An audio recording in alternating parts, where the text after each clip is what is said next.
Uno de los debates en el cristianismo que es de interés para las ciencias de la religión es el llamado debate sobre las imágenes.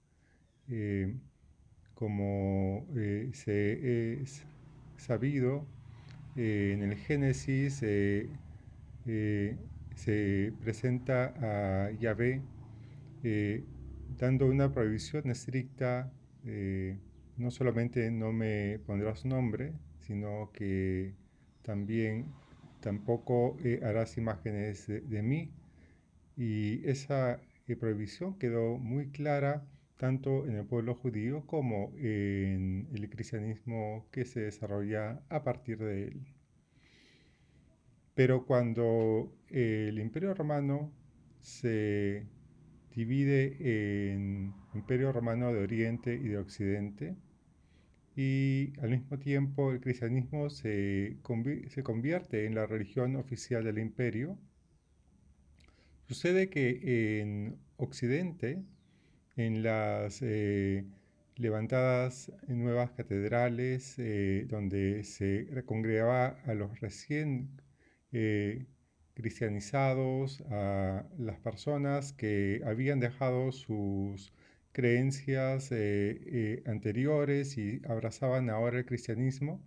eh, como esas personas no sabían leer ni escribir, la mejor forma que se podía tener para poder catequizarlos y poder enseñarles las escenas del Evangelio es a través de la pintura, colocando imágenes del Evangelio, pasajes del Evangelio pintadas en las paredes de las catedrales. Por ejemplo, en la Catedral de Ravenna o en otras catedrales aparecen un conjunto de cosas como la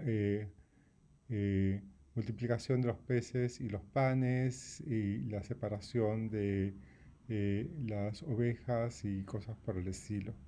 Claro, eso fue fruto de un debate sumamente arduo y finalmente lo que venció era ese argumento que las imágenes no eran una representación de Dios, sino que se utilizaban de un modo pedagógico para la enseñanza catequética. Eh, y que no se dibujaba a Dios, a los sagrados, sino se dibujaban imágenes del Evangelio. Al mismo tiempo, en Oriente, donde se había desarrollado el cristianismo ortodoxo, la iglesia ortodoxa, allí comenzó a aparecer un debate mucho más arduo eh, y mucho más intenso, que fue el debate respecto de los iconos.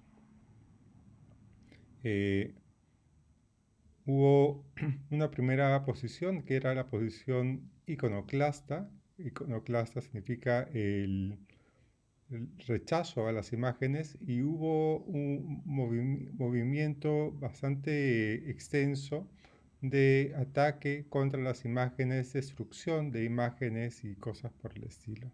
Pero por otro lado, comenzó a aparecer un argumento interesante de otros grupos dentro de la misma iglesia ortodoxa, que lo que hizo fue eh, afirmar que si Dios podía manifestarse a través de la Biblia, ¿por qué no podría manifestarse a través de imágenes?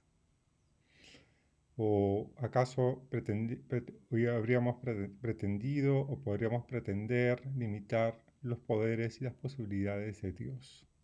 Entonces, la defensa de los íconos se basa justamente en ese contexto, en que los íconos no son una imagen de lo sagrado, sino es una manifestación de lo sagrado. Dios se manifiesta a través de los íconos, pero claro, los íconos tienen unas características muy particulares. Aparece Jesús o la Virgen María y el niño eh, pintados de manera muy escueta, con rostros redondeados que representan en cierto modo o que hacen significar que allí hay una sacralidad activa en esas mismas imágenes. Ya muchos siglos posterior, después, digamos, a partir del siglo XVI, siglo XVII, comienza a aparecer la Reforma Protestante y uno de los grandes líderes de la Reforma, que es Martín Lutero, comienza también a llevar adelante un cuestionamiento respecto de las imágenes en la Iglesia Católica. El cuestionamiento de Lutero a las imágenes es que se reemplazaba la eh, adoración que se debe a Dios por la adoración a las imágenes, y eso debería de cesar. Pero rápidamente Lutero, puesto que tenía la necesidad de transmitir su mensaje reformador dentro del cristianismo en Europa, de nuevo a personas, y comunicarlo a personas que no sabían leer ni escribir, personas que no podían tampoco leer el Evangelio o la Biblia, etc., decide entonces utilizar imágenes para poder transmitir su propio mensaje. Y es de nuevo que aparecen las imágenes dentro del luteranismo con relativa intensidad. No con mucha intensidad, pero sí con relativa intensidad. Eso va a aparecer, va a tener mucha más intensidad cuando en el siglo XVIII y especialmente en el siglo XIX apareciesen estos pintores románticos llamados los nazarenos, que son pintores luteranos, que también eran llamados, apodados los católicos, que se concentraron en hacer imágenes sagradas. Uno de los más famosos de esa generación es sin duda Caspar David Friedrich, y una pintura importante de ese gran artista romántico es sin duda la cruz sobre la montaña. Pero en la época de Lutero, o la época posterior a Lutero, alguien que va a tomar una decisión muy fuerte en contra de las imágenes va a ser sin duda Calvino. Calvino en Ginebra va a tomar como referente para la catequesis, para la transmisión de su mensaje, no las imágenes, sino la predicación. Es decir, la palabra y la exhortación que él mismo hacía, invitando, digamos, dirigiéndose a sus seguidores en los templos ciertos días de la semana, los domingos, especialmente los domingos. Mientras que Lutero tenía una posición flexible respecto de las imágenes, aunque Lutero tenía una posición que iba más bien hacia la sobriedad sensorial, lo que hace Calvino en Ginebra es presentar una posición radicalmente fuerte en contra de las imágenes, tanto que en los templos calvinistas y en la práctica de Calvino, las imágenes quedaban opacadas o quedaban fuera de lugar. Pero otro elemento importante respecto de esta relación entre cristianismo e imágenes es la idea de que Dios creó al ser humano a su imagen y semejanza. La idea de que los seres humanos somos imágenes de Dios Es un elemento que entra a tallar también en estos debates y en estas reflexiones.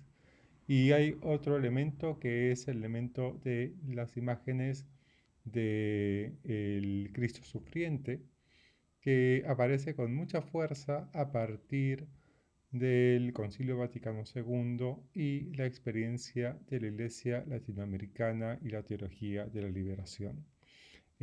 Los rostros del Cristo hoy, el rostro del Cristo crucificado, especialmente en los pobres o en los excluidos de la sociedad, son, en cierto modo, imágenes que aparecen dentro del cristianismo.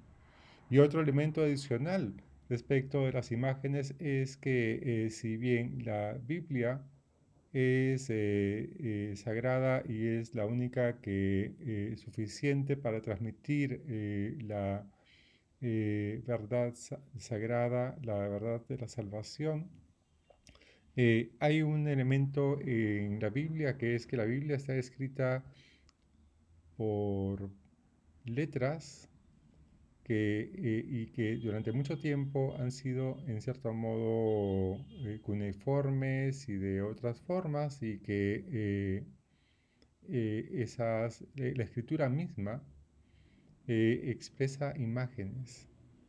No solamente expresa imágenes, sino que son imágenes. Las mismas parábolas o las mismas figuras literarias que aparecen en la Biblia también son imágenes.